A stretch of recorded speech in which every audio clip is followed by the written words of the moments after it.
Welcome in, One Nation, to another episode of The Latest Buzz. I'm your host, TJ Wingert. It's been another action-packed week and weekend, so I have a ton to catch you up on. But let's start with some of the results that came in as last week's episode was being released.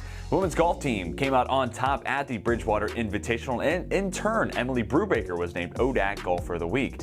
Meanwhile, the men's team are playing right now at the Royal Lakes Collegiate, and leading the way is Eddie Coffer in the 5th, sitting at 10th after the first round. Also playing right now is the women's tennis team, and we have to shout out Elizabeth Teefy for earning a win at the ITA Southeast Regional Championship. And as a team overall, the Hornets had 6 different players earn a draw to the tournament. Now let's talk about the men's soccer team. On Wednesday night, the Hornets traveled to Mary Washington, and the match was a tough one to say the least. Eagles got the best of Lynchburg, winning 3-0.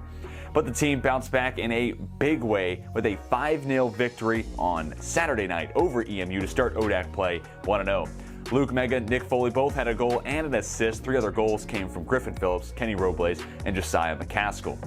Now let's talk about the women's team. They played a pair of games this weekend. First on Saturday with their conference opener at Guilford, and after a 2-0 victory, then the Hornets, sitting at 1-0 in conference action, headed down to Charlotte, North Carolina to duke it out with number 24 Emory, and with an offense powered by goals from Alyssa D'Amato and Avery Weiscarver, and starting keeper Jade Lecklider tallying 4 saves in the match, your Hornets walk away with the upset win, taking down the Eagles 2-1.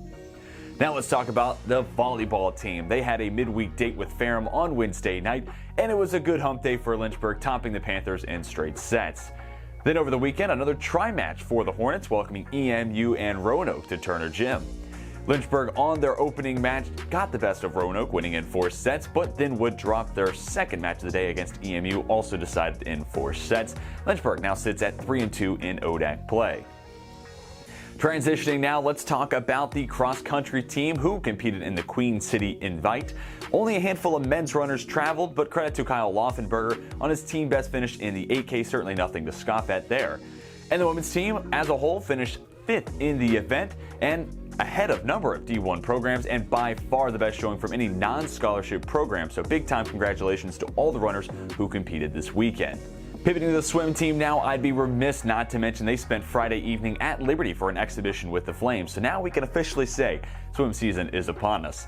Fast forward a couple days, Sunday saw the equestrian team play host to Bridgewater in their home opener, and they continued in their winning ways to beat the Eagles 5-3. And to round out the video on a very high note, let's talk about this field hockey team who was matched up with the number 18 Center Colonels on Saturday evening. Lynchburg entered that one ranked number 19 in the country and picked up their second consecutive overtime win over a ranked opponent, besting the Colonels 2-1. The game winner came from Brittany Claybaugh in an overtime period that was dominated by Lynchburg in regards to time of possession, and the Hornets are now set to start ODAC play this upcoming Wednesday. That will bring a close to this episode of The Latest Buzz. Be sure to head to Lynchburg Sports for more of the latest news, results, and stories revolving around Lynchburg athletics.